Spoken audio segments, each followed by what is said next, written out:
قدرمنو اوریدونکو دا د اول انډیا رادیو د بهرنیو خبرونو پښتو څنګه ده. نن د 2020 میلادي کال د دسمبر میاشتې 19 نیټه ده. اوس واورئ د سیمې او نړۍ تازه خبرونه. دا خبرونه تاسو ته د پښتو څنګه لخوا پشپا کماری وړاندې کوي. لومړی واورئ د خبرونو مهم څه.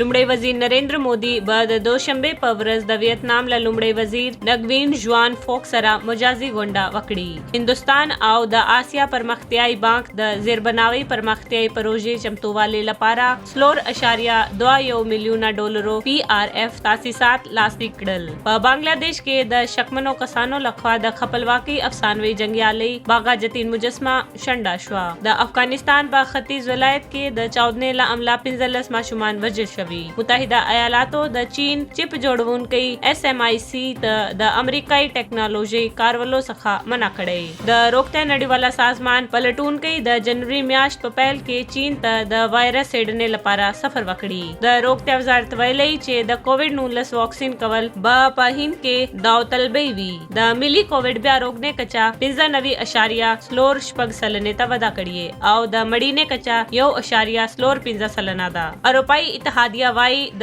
برېگزټ تړون امکان محدود دی په داسې حال کې چې انګلستان د اساس او جوړجاړي لیدلو غوښتنه کوي. اوس واورئ بشپړه خبرونه. لومړی وزیر نریندر مودي به د دوشنبه په ورځ د ویتنام له لومړي وزیر نګوین ژوان فوک سره مجازي ناستا وکړي. د غونډې په ترڅ کې به دواړه مشران به د پراخو دوه اړخیزو سیمایزو او نړیوالو مسلو په اړه نظرونه تبادله کړي او د هند او ویتنام پراخه ستراتیژیک مشاورت راتلونکي پرمختګ لپاره لارښود چمتو کړي. تقال دواړو هیوادونو د لوړې کچې رسمي تبادلې ساتلو ته دوهم ورکړي.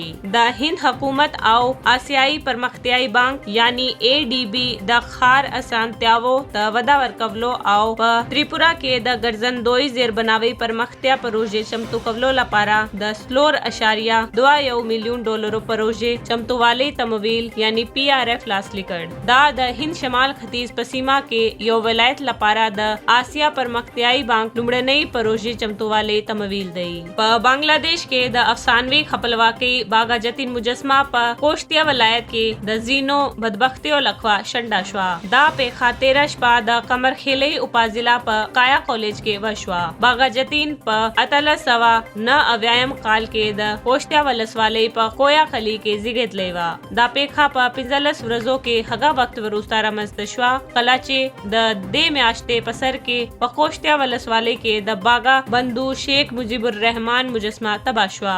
وروسته بیا پولیسو د پیښې په تړاو د سیمایي مدرسې دوه زده کوونکي له دوه ښوونځیو څخه ونیول. بنگلاديش په یوه لوی جنجال کې دی چې د سخت دریځه اسلامي سازمان حفاظت اسلام لخوا د خبرېدونکي غواک له امله راپورته شوی چې دوی به په هیواد کې ټولې مجسمې وسوځي. حفاظت اسلام غواک د حکومت له اعلان وروسته راپورته شو چې دوی به د مجیب الرحمن قانون نصب کړي چې د هغه د زیږدیزې کلیزې سره لمانځل کېږي. حفاظت اسلام مشر جنید بابونګری او د دې یو شمېر نور چارواکو پر ضد د غواخ د خبرولو په خاطر قضیې ثبت شوې دي. د بنگلاديش حکومت حفاظت اسلام او نورو سخت دریزو اسلامي سازمانونو په خلاف چې د شیخ مجیب د مجسمو له نسبولو سره مخالفت کوي سخت دریز غوره کړي. د چارواکو او پولیسو سرچینو په وینا د افغانستان د ختیځ ولایت په غزنی کې پرون په یوه چاودنه کې لږ تر لږه 15 ماشومان مړه او 60 نور ټپیان شوي دي. په ګیلان ولسوالۍ کې چاودنې لامل ناڅرګند دی چې د چارواکو په وینا چاودنه د موټر سایکل رکشې شاته وشوه. خو ځای اوسېدونکي وړاندیز ورکوي چې د نا چاودېدونکي توکو ټوټه وچاودېده کله چې ماشومان هڅه وکړه دا په پلورونکي باندې وپلوري. دا چاودنه پرون په یوه قلعه کې یو کور سیرمې ته وشوه چیرې چې د قرآن کریم تلاوت مراسم روان و.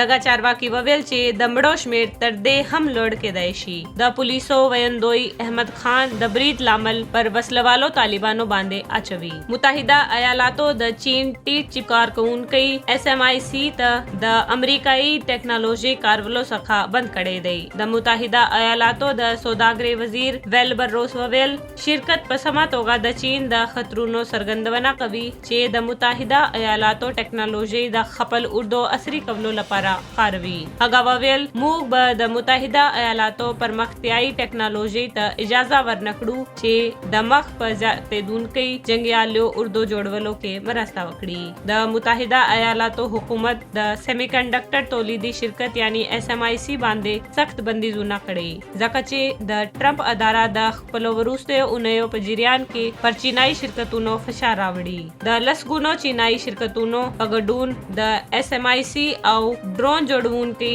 DJI د سوداګرۍ څانګې د شرکت لیست کې اضافه شوی کوم چې دوی په موثره توګه د متحده ایالاتو ګرځا کوونکي او ټیکنالوژي څخه لرې کوي. د نړۍ روغتیا سازمان چارواکو پرون وویل چې د متحده ایالاتو د ادارې په مشرۍ یو نړیواله ډله به د جنوري په لومړۍ اونۍ کې چین ته سفر وکړي ترڅو د کورونا وایرس د ناروغۍ علت وڅېړي. د نړیوال روغتیايي عاجل کارپو مایک ریان په زیورک کې وویل چې نړیوال کارپوهان به د چین مرکز ښار ووهان ته ځي چیرې چې د کووډ-19 لومړنۍ قضیې 13 دسمبر وموندل شوې. د روغتیا نړیوال سازمان چارواکو دا هم ویلي چې 3 سلورما برخه قضیې په امریکا کې پیښیږي. د روغتیا وزارت ویلي چې د کووډ-19 لپاره واکسین کول به داوطلبي وي. په هر صورت وزارت وویل چې دا مشوره کیږي چې د کورونا وایرس ضد واکسین بشپړ مهالويش ترلاسه کړي پرته لدې چې د کووډ-19 سره د انفیکشن 13 تاریخ په پام کې ونیول شي ځکه چې دا به د ناروغۍ پر وړاندې د قوي معافیت خبرګون رامنځته کولو کې مرسته وکړي. د پښتنو په لړ کې وزارت وویل چې په هند کې معروفي شوی واکسین به د نورو هیوادونو لخوا رامنځته شوی هر ډول واکسین اغیزمن وي. د وویل په لومړی پړاو کې به د کووډ واکسین غوړه شوی لومړیتوب لرونکي ډلو ته ورکړل شي ځکه چې دوی په لوړه کچا خطر کې دي. په هیواد کې د کووډ-19 د روغېدو کچا 95.4 سلنې ته وده کړې ځکه چې د 29,000 څخه ډېر کووډ ناروغان په 13 ساعتو کې روغ شوي دي. د روغتیا وزارت ویلي چې د روغېدو ټول شمیره 95,50,000 ته رسیدلې. د هند د کووډ روغېدل د مې په میاشت کې د 50,000 څخه په دسمبر کې 95,00,000 ته ډېر لوړ زیاتوالی لیدلې. روغېدل د فعال قضیو څخه 13 چنده ډېر دی. اوس مهال د قضیې ریښې د ټولو مثبتو قضیو یوازې 3.0 سلنه جوړوي. دا مهال په هیواد کې د فعالو قضیو شمیر شاوخوا 3,08,000 دی. په 13 ساعتو کې 15,153 نوي قضیې رامنځته شوي چې په هیواد کې د مثبتو قضیو شمیر 1 میلیارډ ته رسیدلې. اوس مهال د هندستان د قضیو د مړینې کچا 1.45 سلنه ده چې دا په نړیواله کچا یو لټیټو کچا ده. په 13 ساعتو په جریان کې د 348 تنو د مړینې راپور ورکړل شوی چې ټول ټال 1,45,000 ته رسیدلې دی. د خبرونو پای.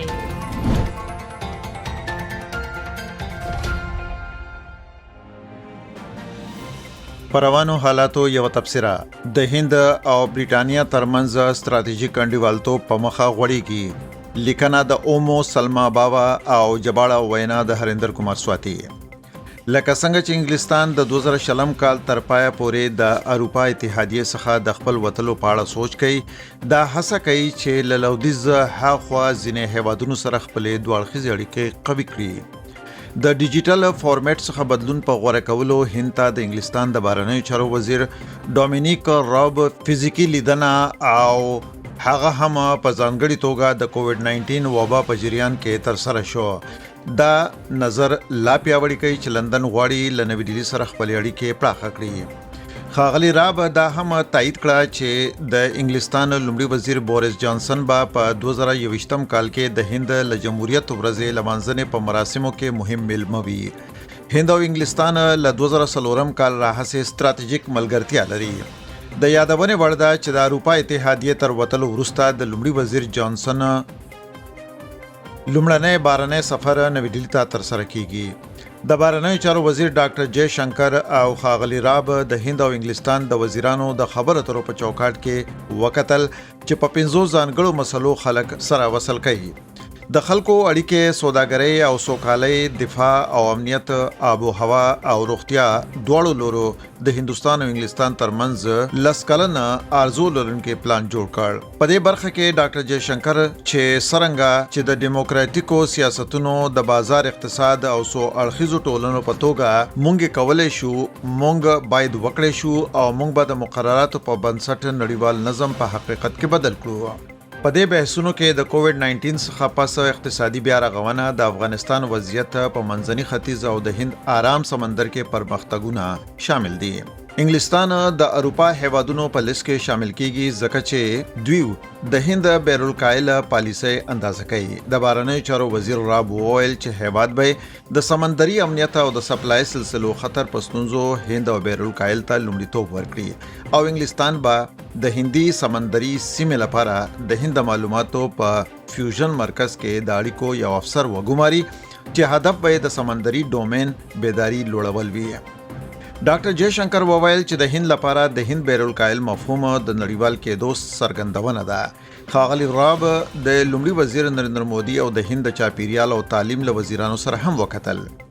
دواړو لوریو موافقه وکړه چې د اکاډمیک وړتیا دوړخیزه پیژندنې لپاره به په ګډه کار کوي. هندستان او انګلستان دواړه په راتلونکي کلونو کې د مشرتابه رول ته ګوري. هندستان به د ملګرو ملتونو امنیتي شورا کې د انګلستان سره کار وکړي ځکه چې دا یو ټاکل شوی غړی دی او د 2020م کال د جنوري څخه 2 کلنې منصب په غاړه لري.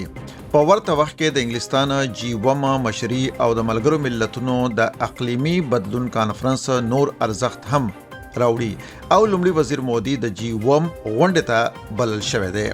د انګلستان د بهرنیو چارو وزیر په نړیواله شمسي ټلواله او د ناروغیو د حل لارو زیربناو لپاره ائتلاف کې د هند رهبری رول ومنلو.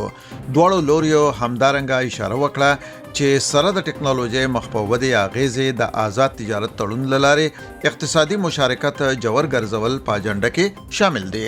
ښاغلي راب هم ټینګار وکړ چې د دفاع او امنیت ملګرتیا، سایبر امنیت، مخابراتي شبکې او 5G شبکې خبرو اترو لپاره اوچت کړی شوي ترڅو دوی لا ډیر خوندي او قوي شي. د دوړو هیوادونو ترمنځ اړیکو باندې ټینګار پکولو د بریټانیا د بهرنیو چارو وزیر د کووډ 19 پر شراکت او د اکسفورډ پوهنتون استرازینکا او د هند سیرم انسټیټیوټ ترمنځ د واکسین د تولید لپاره کار کولو باندې رڼا واچوله. دا به د انډیوالتوب او همکارۍ ګټې لاسته راولي ځکه چې دواړو خواو هوډ کړی دی چې د ټیټ او متوسط عاید لرونکي هیوادونو کې د عامه روغتیا پانګه اچونه وکړي چې واکسین ترلاسه کړي شي او په دې توګه به میلیونونه خلکو ته د روغتیا ارزانه اسانتیاوې راولي.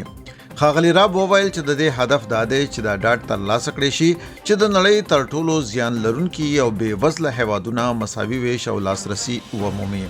د اکسفورډ واکسین به د نړیوال روغتیا سازمان سره په ملګرتیا کې د نړیوال کوویکس نوښت له لارې د نړۍ بې وزلو خلکو ته ویشل شي. سربیره پر دې د انګلستان او هند ترمنځ نوي واکسینونو مرکز اعلان شوی دی چې د کورونا وایرس پر وړاندې مبارزه کې همکاري پراخه کړي. د واکسین نېشنلیزم په نظر کې د انګلستان او هند ترمنځ د واکسین همکاري د ساينسي همکاري مثبته نښه ده او د واکسین مشترک کار د ښه ځواک په توګه لیدل کېدی شي. دا لیدنه ښایي چې انګلستان هند ته لومړیتوب ورکړي ځکه چې دا د اروپا اتحادیه څخه وتلو ته نږدې شوی. نوې ډیلي او لندن دواړو په راتلونکي لسیزه کې خپل ستراتیژیکي ملګرتیا د قوي کولو اجنډا جوړه کړې.